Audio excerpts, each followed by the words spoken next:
Caros amigos, boa noite para todos. É com muita honra, com muita alegria que eu venho ao estado de São Paulo, na cidade de Campinas. Tenho uma profunda admiração pelo movimento espírita do estado de São Paulo, pela dedicação, pela forma corajosa e ativa com que os trabalhadores desse estado conduzem o movimento espírita. Por isso quero agradecer a Cristina, e agradecendo ela, agradeço à USE e ao Movimento Federativo do Estado de São Paulo. Quero fazer aqui uma homenagem singela, mas de coração, a Terezinha de Oliveira. E me sinto até emocionado de estar na casa dela, no Centro Espírita Allan Kardec. Esse grupo que contou por muitos anos com a sua presença íntegra, com a sua visão honesta, sincera do Espiritismo, que formou tantos corações.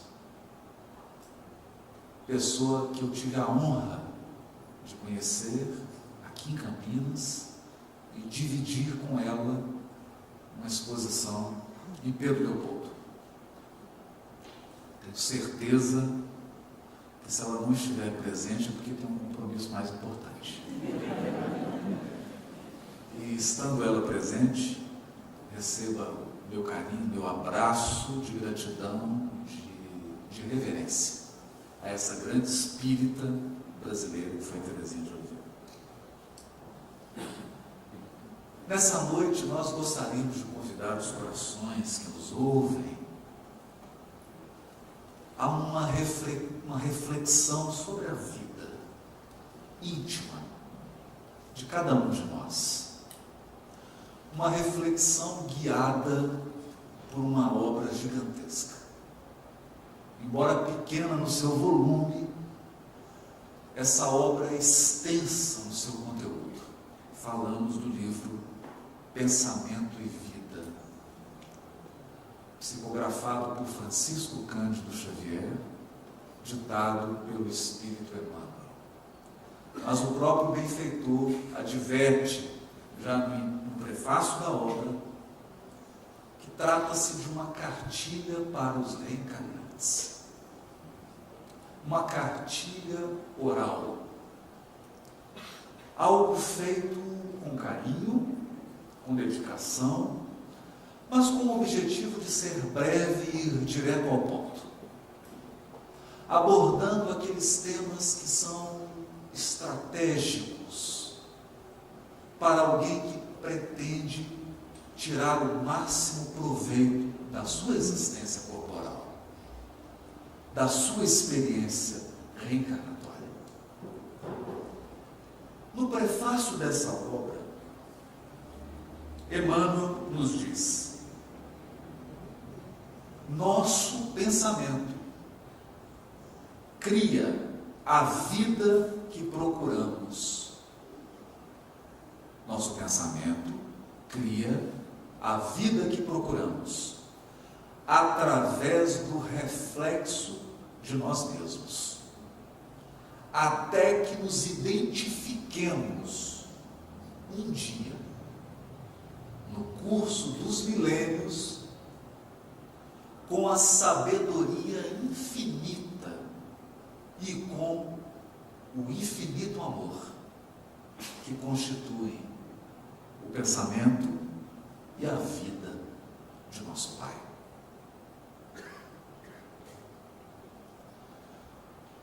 Frase que já dá o tom da conversa. Já deixa claro para todos nós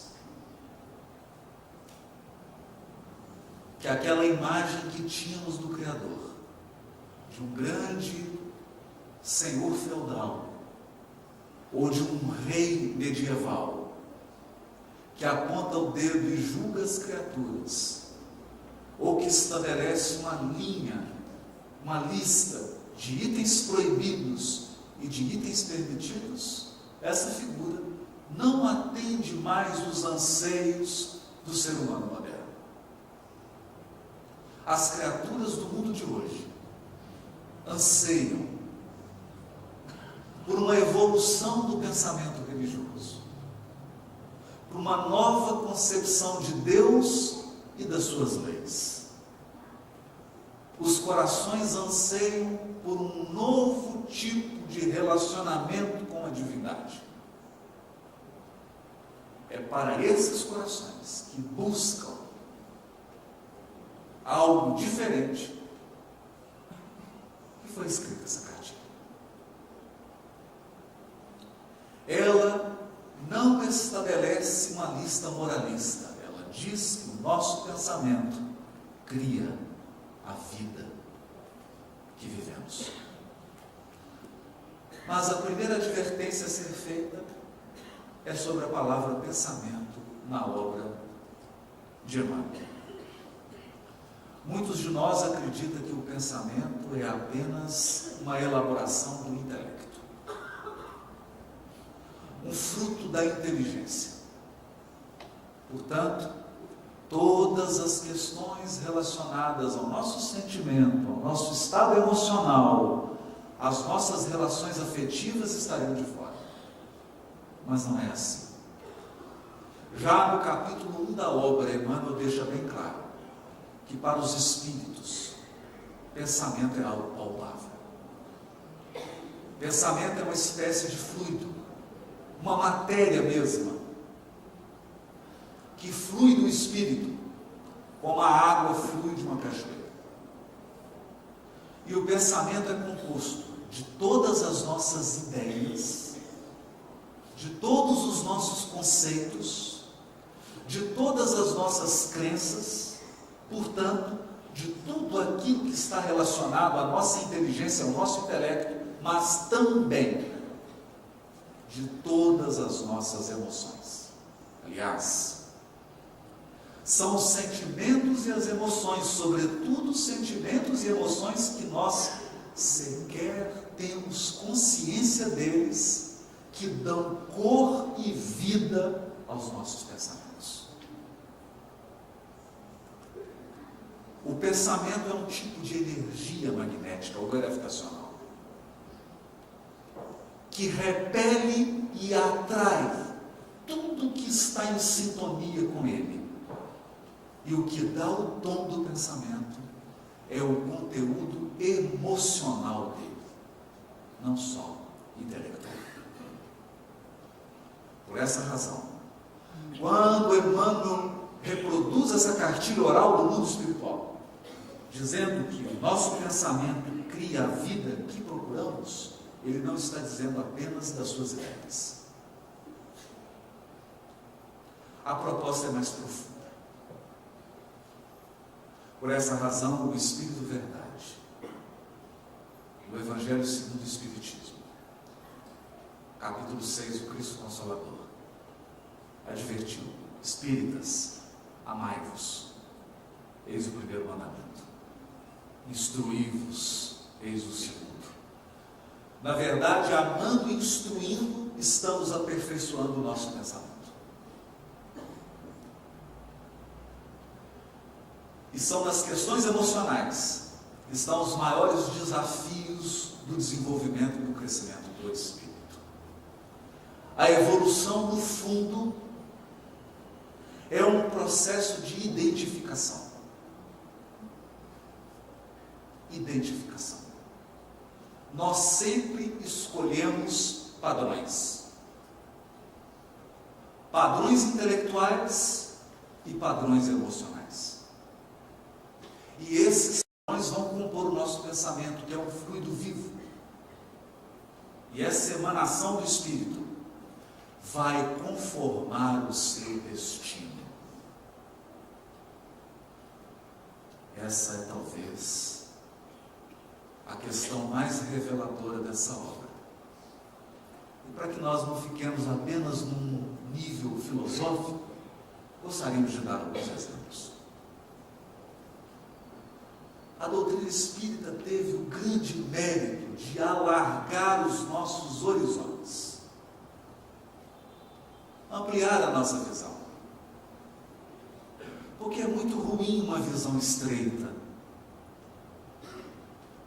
quanto mais estreita a nossa visão, mais frágil é o nosso caminhar. Mais frágil é a nossa decisão. A nossa vida passa a conter furos, dificuldades que não se sustentam dependendo do tipo de experiência vivida pelo Espírito. O que isso significa? Que evolução é um convite permanente ao aprimoramento. Portanto, veio o Espiritismo e nos disse: você é um espírito imortal. Isso é muito relevante. Muito relevante. Porque o mundo inteiro grita. Milhões e milhões e milhões de pessoas em todas as latitudes e em todas as longitudes do planeta são educadas para acreditarem que vão morrer. Nascem e vão morrer. E diariamente se despedem do mundo, das mais suntuosas metrópoles aos mais acanhados interiores, vilarejos, vilas, criaturas que chegam ao mundo espiritual desavisadas, como se fossem cegos tateando nas sombras, porque viveram acreditando que morreriam e, portanto, fizeram escolhas provisórias. Porque se você acredita que vai morrer, as suas escolhas são limitadas. A sua visão não é de longo alcance. Você vive de forma acanhada. Você vive com medo, inseguro, com um sentimento de fatalismo, tomado por uma tristeza inconveniente que insiste em acossar o seu coração, mesmo nos momentos mais felizes. Você vive temeroso. E esse temor não é tanto maldade. Já diria o Cristo ao apóstolo Levi: Levi, entenderás um dia que os homens são mais frágeis que perversos. Essa crença de que vão morrer fazem as criaturas fecharem em si mesmas e serem tomadas de um sentimento de conservação. Elas precisam acumular, precisam se fechar, não se abrem. Elas se trincheiram como se fosse uma guerra, um medo. E no auge desse fenômeno do materialismo no mundo, nós temos hoje algumas síndromes. E uma delas, o medo do envelhecimento. Nunca na história da humanidade se temeu tanto o envelhecimento. As pessoas ficam apavoradas. Não lidam bem com isso. Porque acreditam que vão morrer. Então nós acreditamos que pelo simples fato do Espiritismo ter gritado ao mundo: ninguém morre, ele já prestou à humanidade o maior serviço que poderia ter prestado. Ele diz: você é imortal. Seu corpo morre. Bom, eu fui autorizado pela direção da casa, pela USA, a dizer isso. Todos aqui vão morrer. Inclusive eu. Mas a morte é uma passagem para uma vida mais ampla e mais exigente. Mais exigente. Vamos chegar nesse ponto. Outra questão que o Espiritismo contribuiu para a evolução do pensamento religioso do mundo foi dizer às criaturas: você não teve e não tem apenas uma vida. Então, não perca tempo mas também não seja precipitado. Muitas vezes nós confrontaremos situações e corações que nos trarão problemas que não podem ser resolvidos em uma única vida. É quase uma pretensão louca querer que alguns corações se transformem nessa vida, porque eles vão precisar de muitas. E alguns problemas que nós vamos viver não podem ser resolvidos nessa existência. Então é preciso conjugar resignação e iniciativa. Porque se você tiver só iniciativa, você vai sofrer muito. Porque só iniciativa você vai acreditar que pode mudar tudo. Não pode. Não agora. Mas se você tiver só resignação, você não sai da cama. É preciso equilibrar. Essa visão da pluralidade das existências, das muitas vidas do Espírito, é consoladora. Mas ela também é desafiadora. Desafiadora. E o que ela nos desafia? Ela nos desafia se nós estivermos dispostos a ir além da superfície. O que é difícil. Muitos repetem num jargão: esse problema que eu tenho é um problema de karma.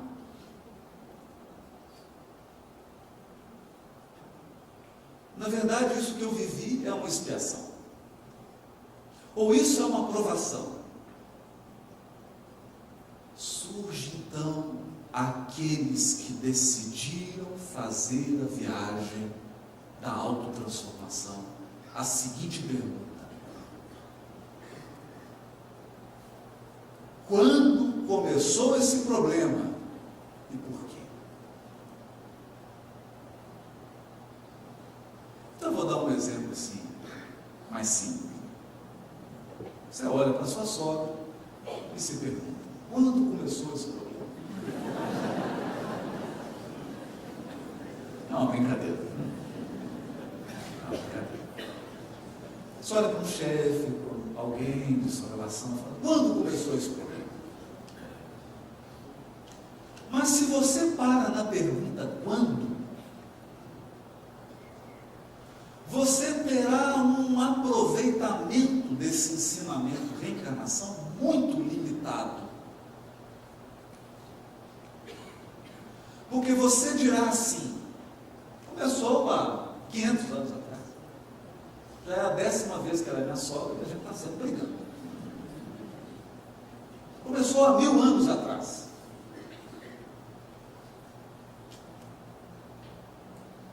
E se contentará com uma resposta que é numérica. E talvez você faça uma lista dos problemas novos e dos problemas velhos. Esse problema meu, ele tem 2000 anos. Esse aqui tem 500. Esse aqui tem 200. Esse aqui tem 50 anos. Esse aqui tem 2000 anos. Mas é preciso fazer a pergunta fundamental: por que eu vivi e por que eu vivo esse problema? Por quê? Por quê? Se você teve a coragem de fazer essa pergunta, ouvirá então essa frase luminosa do benfeitor Emmanuel: o nosso pensamento cria a vida que procuramos. O que nós estamos dizendo? Nós estamos dizendo que dentro de você tem uma multidão de pessoas Em quantos lugares você já viveu? Quantas existências você já teve? Quantas línguas você já falou?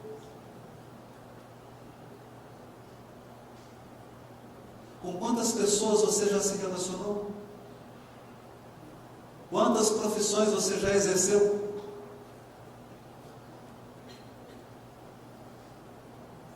A pergunta difícil de ser respondida é: quem é você? Você é a atual personalidade de hoje?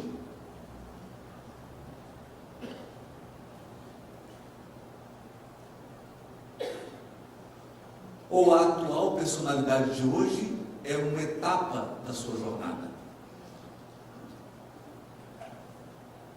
Então, quando Jesus se encontra com o endemoniado do Gadareno, ele pergunta: quem é você?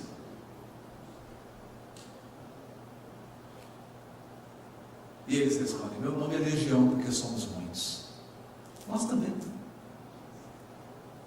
Nós somos muitos. Muitas experiências, algumas felizes, algumas mais tristes, algumas memórias, alguns complexos, algumas coisas que você não quer se recordar,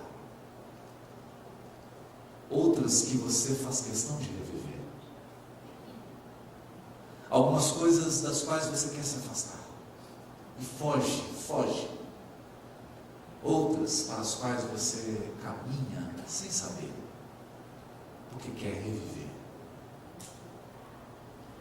Mas em meio a essas múltiplas personalidades, fruto da pluralidade das nossas existências, eis a questão: há alguns padrões.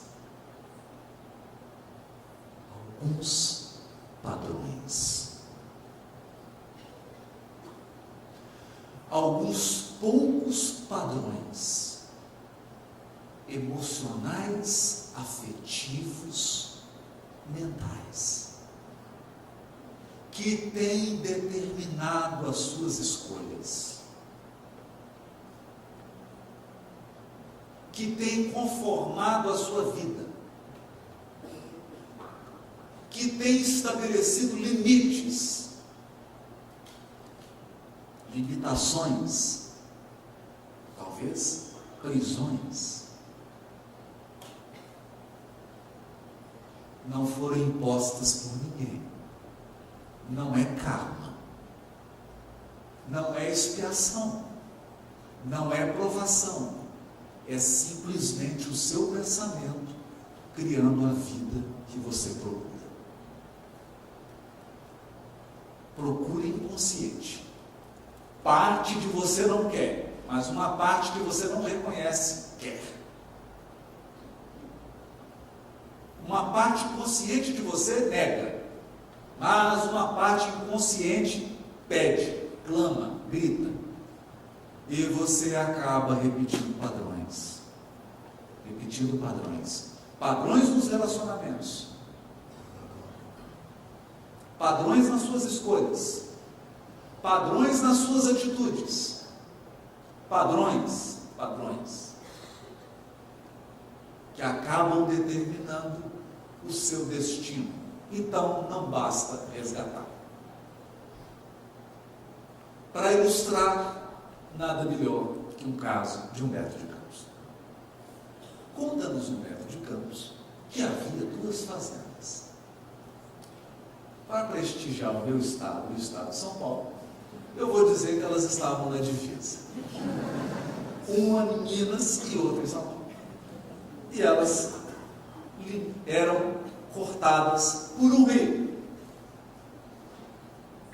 Nasce a criança na família dos fazendeiros de Minas.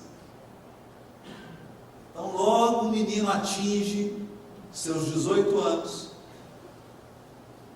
chega na beira do rio, olha para a cerca e diz assim: essa cerca está errada, uai.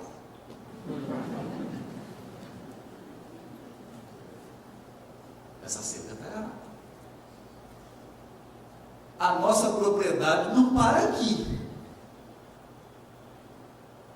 Ela vai para além do rio. E o que faz? Muda a cerca. Briga entre as famílias, tiroteio, ele mata e morre com um tiro. Chega no plano espiritual. E agora? Os espíritos avaliam, reúnem as duas famílias, vamos resolver esse problema. Quem estava na família de São Paulo nasce na família de Minas. Quem estava na família de Minas nasce da família de São Paulo. Nasceu ele do outro lado, agora da fazenda de São Paulo. Criança inteligente, ativa, chega aos 18 anos, vai para a beira do rio e olha, essa cerca está errada.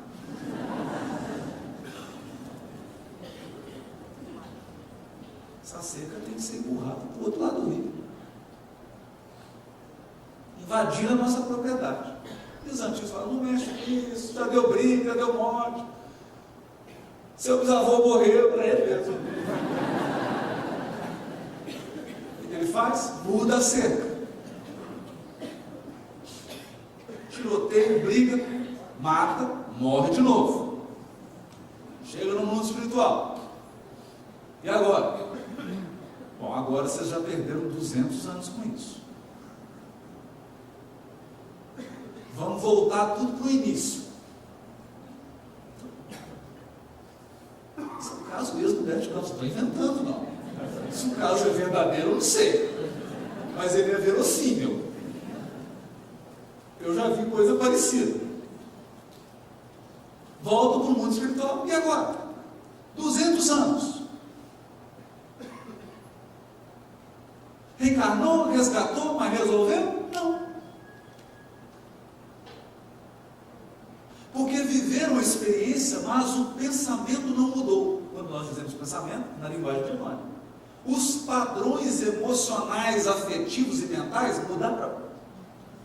Mudaram? Então, e agora como é que vai ser? Não, agora você vai nascer de novo na família mineira. Todo mundo que é de São Paulo nasce na família paulista. Vamos começar. E aí o anjo guardião falou assim, você vai me prometer uma coisa. Eu não quero ver você numa distância de 1,5 km dessa cerca, pelo amor de Deus. Esquece, escuta, pensa, eu tenho trauma de cerca. Repita comigo, eu tenho trauma de cerca, eu tenho trauma de cerca. Nasce a criança. Chega aos 18 anos. O que acontece? Voltam os padrões. Porque o nosso pensamento cria a vida que procuramos.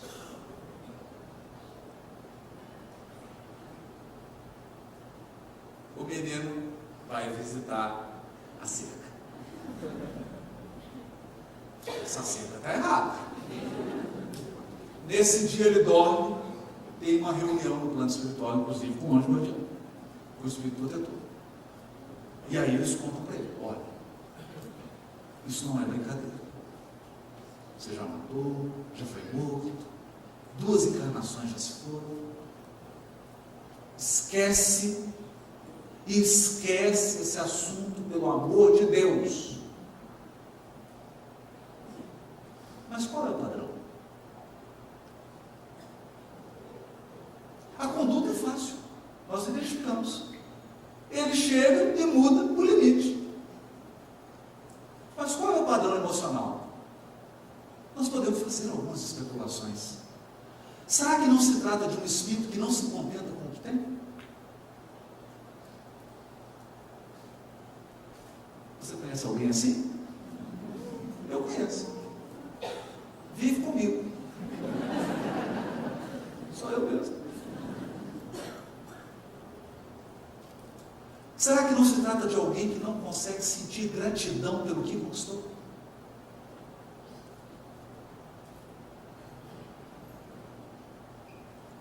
Porque a questão é que se você tem dificuldade de ser feliz com o que você já tem, não adianta muito aumentar. Você vai continuar infeliz.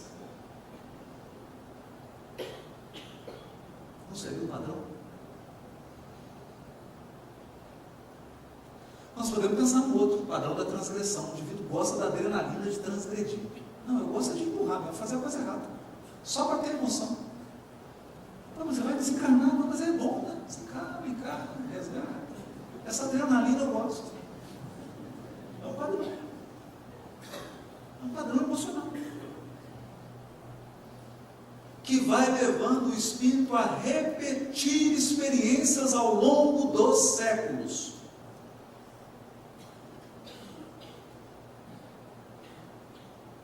Ao longo dos séculos. Bom, como se resolveu o caso? Não sabemos. O conto acaba, não deve ter tanto nisso. Deixou suspense, deixou em aberto.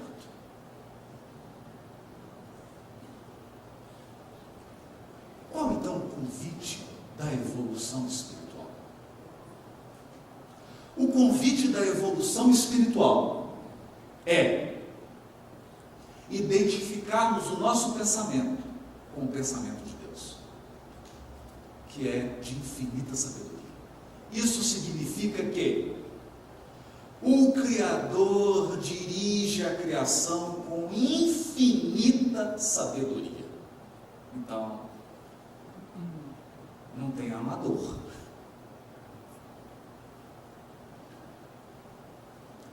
Não tem sorte. Não tem acaso.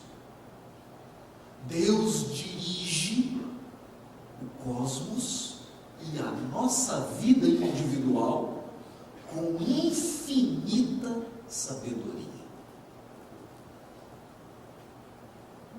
Infinita sabedoria. A pergunta é: nós temos adotado a sabedoria em nossas escolhas?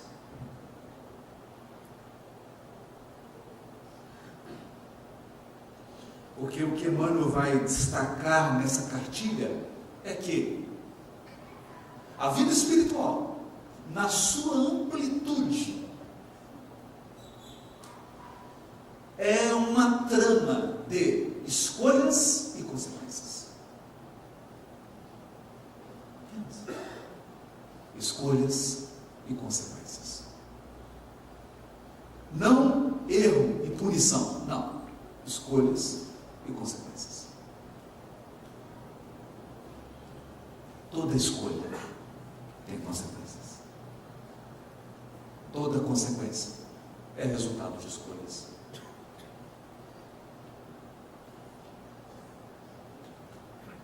Algumas consequências são fruto de escolhas anteriores, mas são escolhas.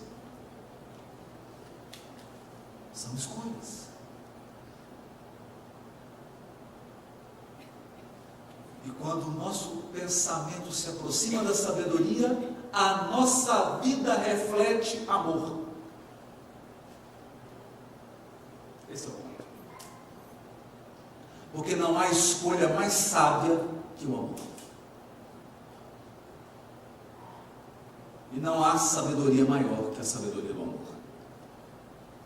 Por essa razão, o pensamento do Criador é de infinita sabedoria. E a sua vida é um infinito amor.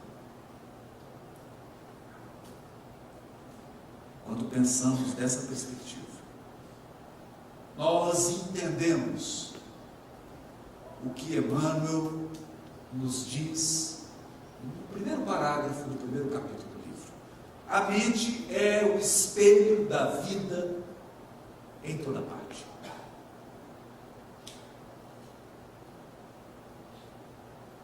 O que nós concluímos disso? Algo difícil de aceitar.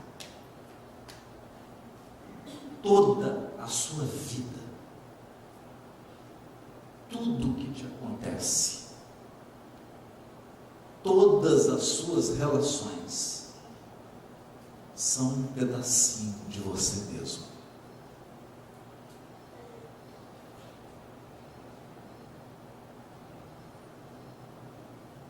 São reflexos de nós mesmos. Nós plasmamos a vida. Evidentemente, não se trata de um processo imediatista. Talvez hoje você esteja vivendo consequências de escolhas feitas há 1500 anos atrás. Talvez hoje você esteja enfrentando situações que foram criadas há 2000 anos atrás, há 500 anos atrás.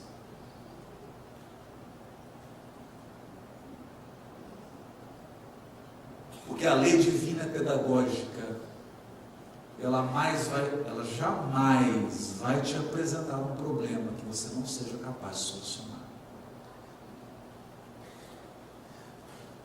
Muitas vezes, então, a lei divina aguarda o nosso amadurecimento espiritual, para que tenhamos condições de enfrentar as situações com êxito, com possibilidade de êxito. Embora o fracasso esteja sempre nos rondando, mas com possibilidade de êxito. Caso contrário, o Criador não seria um pedagogo, não seria um educador. Não teria o infinito amor, e Ele tem. A mente é o espelho da vida. Nós nos refletimos mutuamente uns nos outros.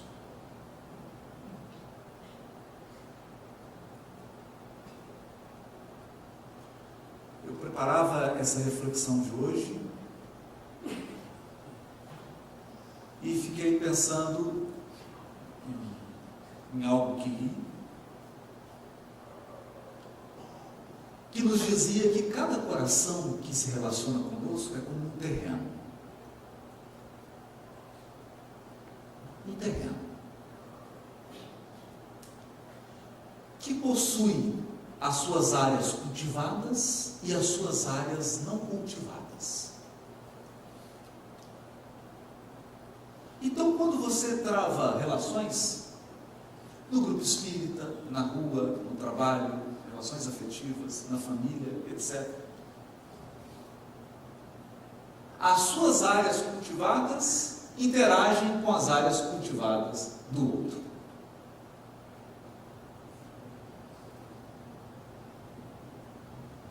E daí podem surgir afinidades profundas ou aversões. Podem surgir. Isso é a parte mais evidente. Então, você é mais paciente e o outro é mais ansioso. Você é mais ansioso, o outro é mais paciente.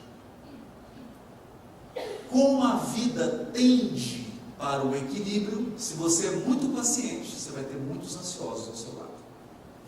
Se você é muito ansioso, você vai ter muitos pacientes ao seu lado. Porque ambos precisam aprender o equilíbrio. Se você é muito ativo, estará cercado de pessoas mais passivas. Se você é muito passivo, estará cercado de pessoas ativas. Deus é pedagogo. Geralmente Ele faz isso na família, para não ter jeito de fugir da lição. Mas há um aspecto menos evidente.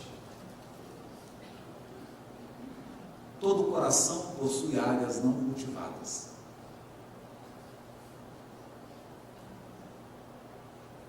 Não cultivadas. Significa que o coração humano é um terreno de possibilidades. E às vezes, o que você está colhendo de alguém não é propriamente o que essa pessoa tem, é o que você plantou.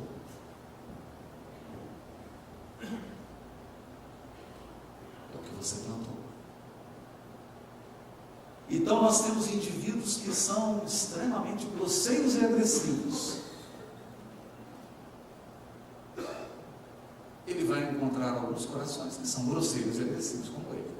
E aí geralmente ele vai dizer: nossa, fulano é tão agressivo.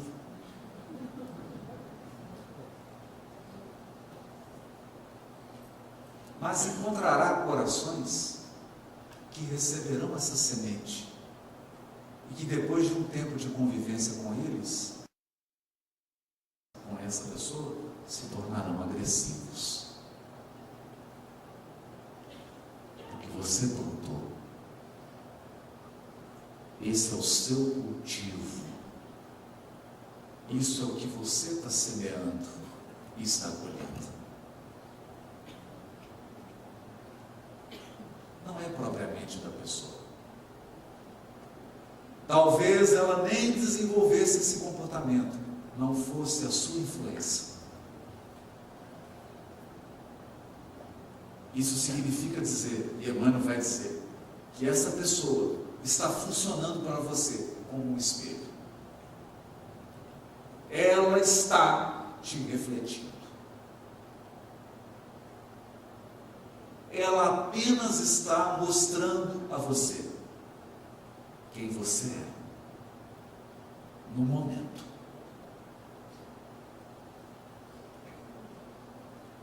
As criaturas refletem-se reciprocamente.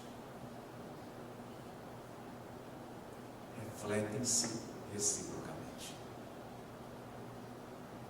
Daí então, prossegue Emmanuel, dizendo que a nossa mente ergue-se na terra para Deus sob a égide do Cristo, a feição do diamante bruto. Ergue-se. Nesse sentido,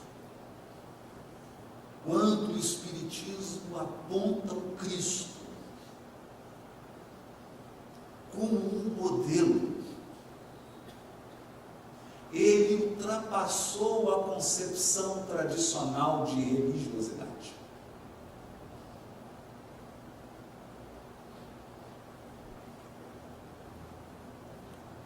Não se trata de criticar, mas de apontar as limitações. Durante muitos séculos, nós olhamos para o Cristo crucificado e o adoramos. E o reverenciamos. E nos entregamos a rituais para honrar a sua memória, para reavivar a memória dele. E encaramos o Cristo como algo extremamente distante de nós. Foi uma experiência. Foi um degrau da nossa ascensão evolutiva. Hoje, a doutrina espírita faz um convite profundo a cada um de nós. Ela não propõe que nós percamos o respeito, a reverência, a gratidão, a memória, o amor, o carinho pela figura do Cristo. Mas ela nos pede um passo adiante. Ela nos pede um sentido de conformação, de reconstruir-se, de aproximar o nosso pensamento, as nossas ideias e os nossos sentimentos ao padrão do Cristo, para que a nossa vida passe a refletir padrões da vida do Cristo.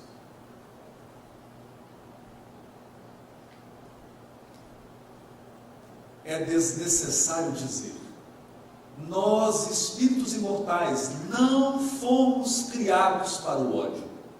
O ódio nos faz mal.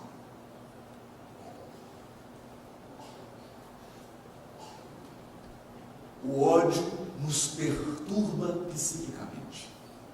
Ninguém que odeia consegue permanecer saudável, psicologicamente, emocionalmente e fisicamente.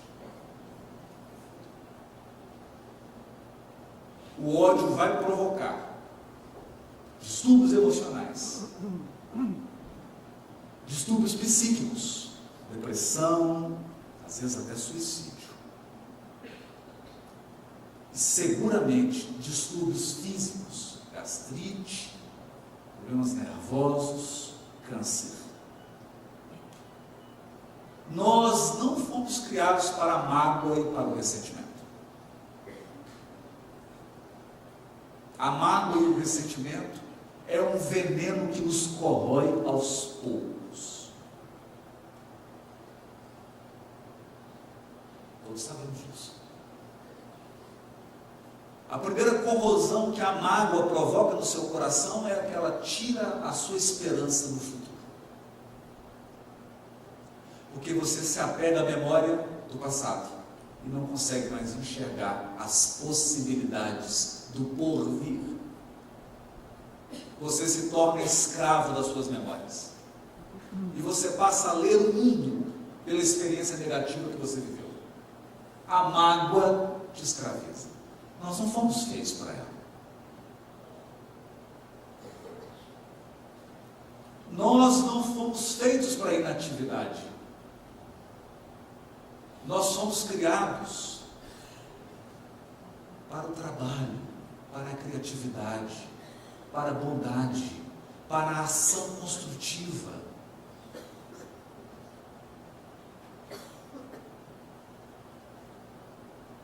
Esses são os padrões do Evangelho do Cristo. E na medida em que nós nos aproximamos desses padrões, ou melhor, na medida em que incorporamos esses padrões à nossa vida, vamos experimentando a cura. Não se trata de uma cura física. Trata-se de uma cura profunda, de uma mudança de valores, de uma mudança de postura diante da vida espiritual, como um todo, não só da presente vida.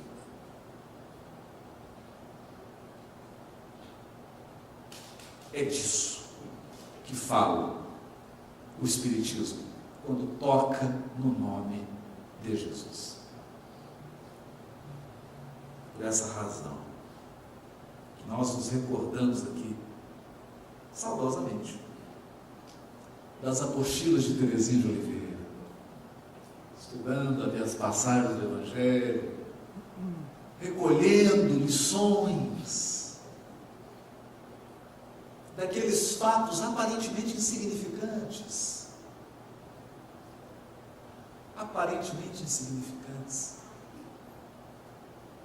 Extraía o conteúdo espiritual para que aquilo se transformasse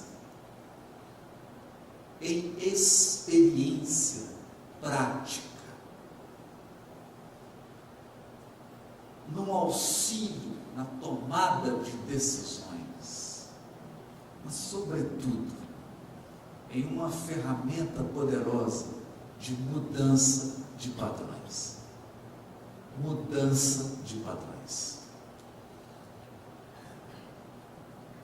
Na qualidade de espíritos imortais,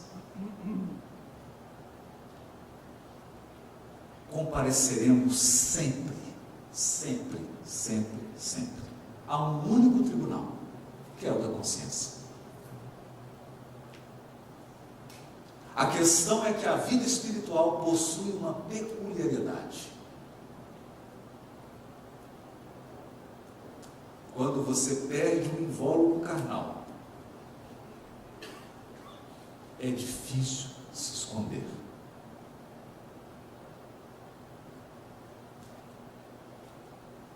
Uma das características do mundo espiritual é que ele te mostra do tamanho que você é. Exatamente como você é.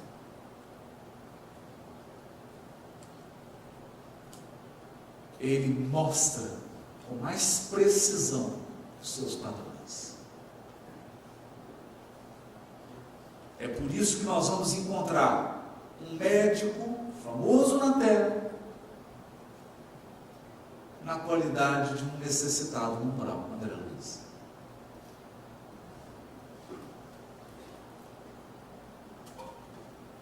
Porque viveu nos elementos exteriores, mas não se percebeu. Não se olhou.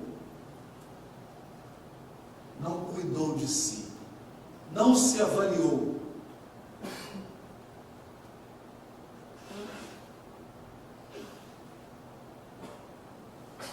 O certo é que a obra termina com o capítulo amor. Para dizer que nós estamos todos mergulhados no infinito amor de Deus.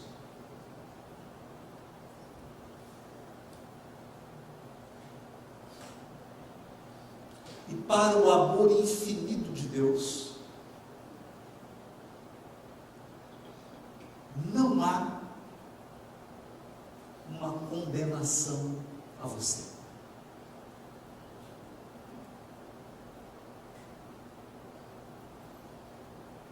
O amor infinito do Criador não te condena. Ele te enxerga. É diferente. Ele não aponta o dedo, ele te devassa. Te descortina. Tira os véus. E te auxilia a ver.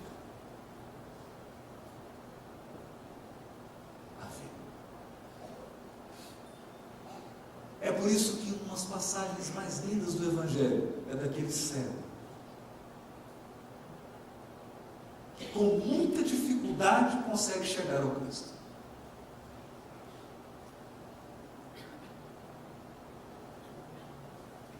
Como todos que acreditavam que os seus males eram físicos apenas, procuravam o Cristo para serem curados fisicamente. E a maioria regredia. Era curado e voltava a adoecer. Mas esse chega diante do Cristo. E bastava Jesus, na sua sabedoria, no seu olhar, capaz de sondar os corações. O que Jesus poderia fazer? Não precisava lhe dizer nada. Passava Jesus curado.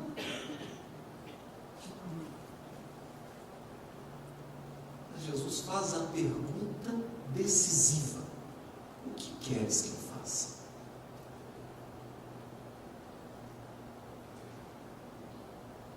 O que você procura? O que você procura?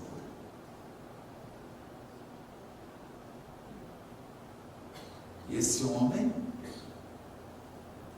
dá uma resposta que vai além da sua limitação física. Ele diz assim: Senhor, que eu veja, que eu enxergue. Você não será mais a mesma pessoa depois que enxergar. Se você enxergar, se você perceber,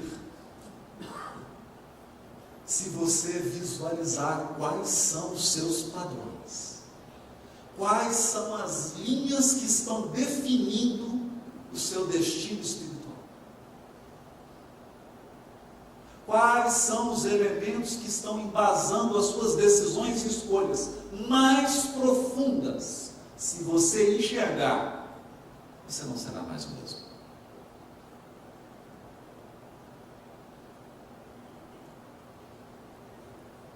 Alguns talvez estranhem a proposta do Espiritismo, porque ele não proíbe nada.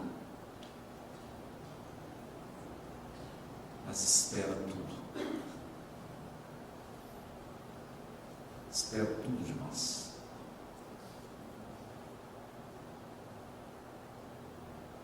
Ele não fará aquilo que só você pode fazer. Ele não vai alterar seus padrões. Ele apenas, se é que eu posso chamar isso de apenas, auxiliará para que você veja, enxergue,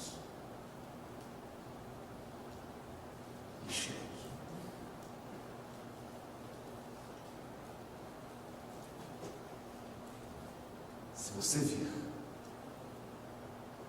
se você olhar, fará o que fez Bartimeu, seguirá. Seguirá. Não é fácil seguir. Não é fácil. Há alguns elementos difíceis em seguir o Cristo. E ele disse para Simão: crê em mim, te levarei aonde não queiras ir.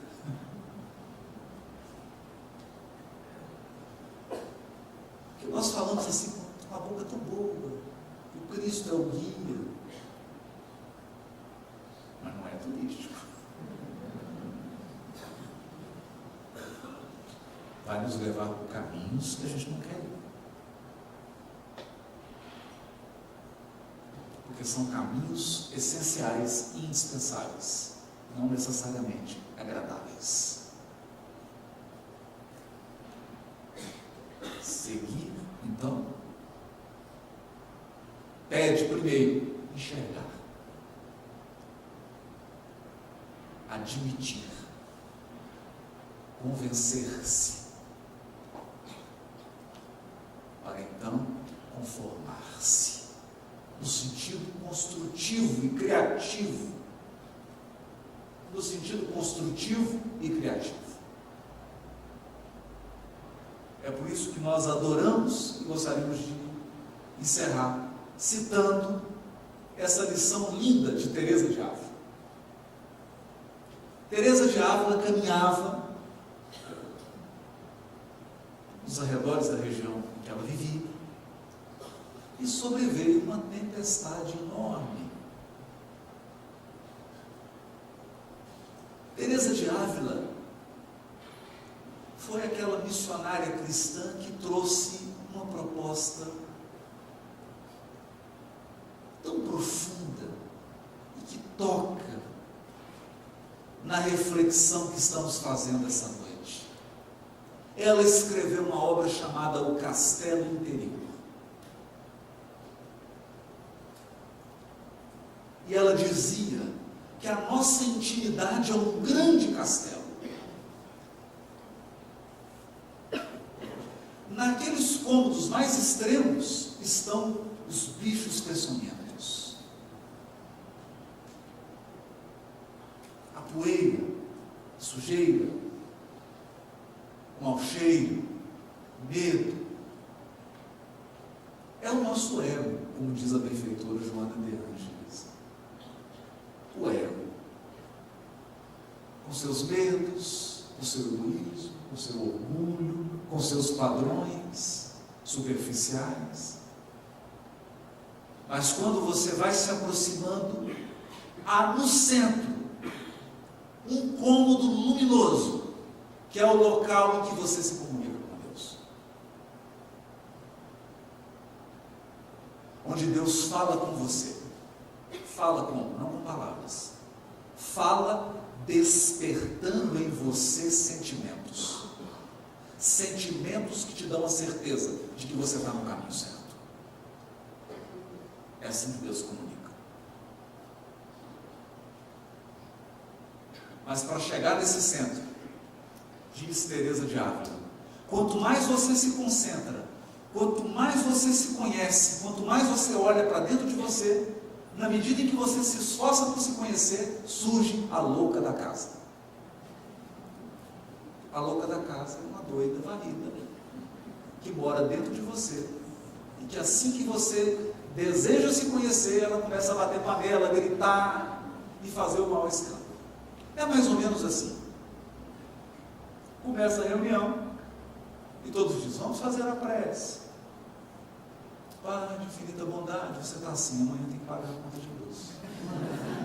Está vencida, é a doida da casa.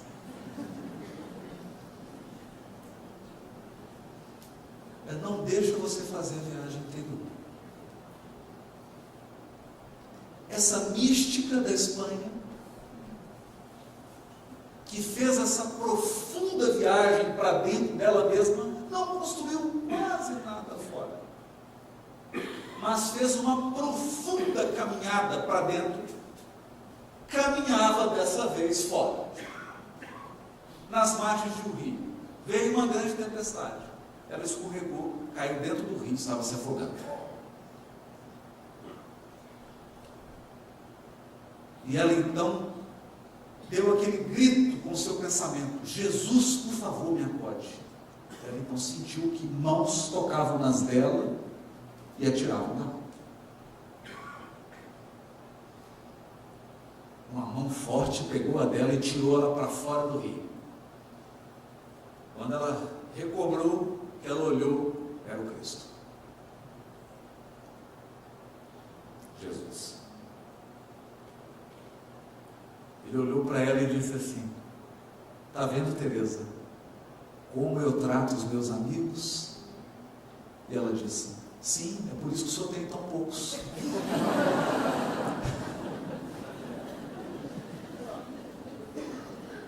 Essa conformação criativa,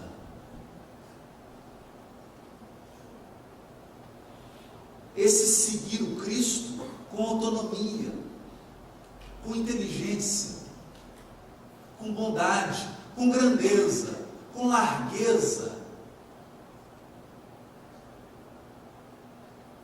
a ponto de encontrá-lo e dizer: mestre, está difícil, dá para fazer uma rota mais leve, só pegando montanha. Mas um sentimento de entrega, de transformação. Porque no fim de tudo, ter construído fora lhe traz méritos e intercessões. Porque todo o bem que fazemos será nosso advogado em algum lugar.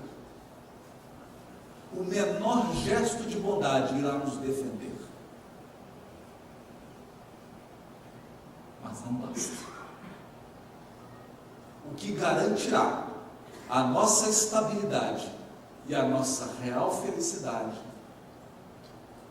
é aquilo que foi construído na nossa intimidade.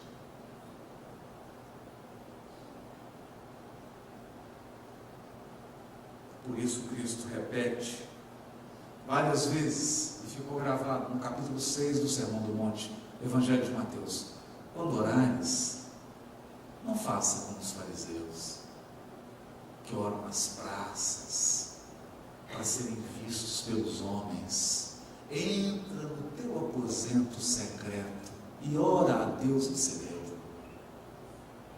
Ele que vem em segredo te recompensará, te retribuirá, vai se relacionar com você. A vida íntima, a vida interior, que jamais pode ser negligenciada.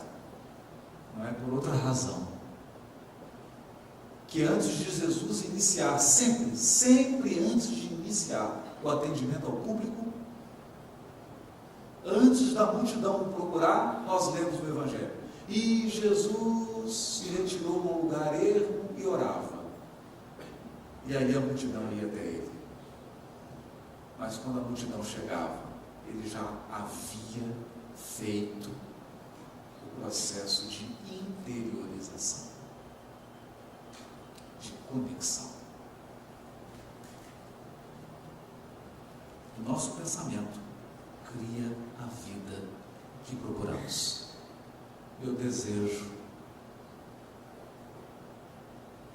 é que, mirando e seguindo Cristo, à luz da doutrina espírita, você possa alterar os padrões, redirecionar suas buscas e encontrar uma vida de felicidade, de harmonia e de amor. Paz para todos. Muito obrigado. Uma boa noite.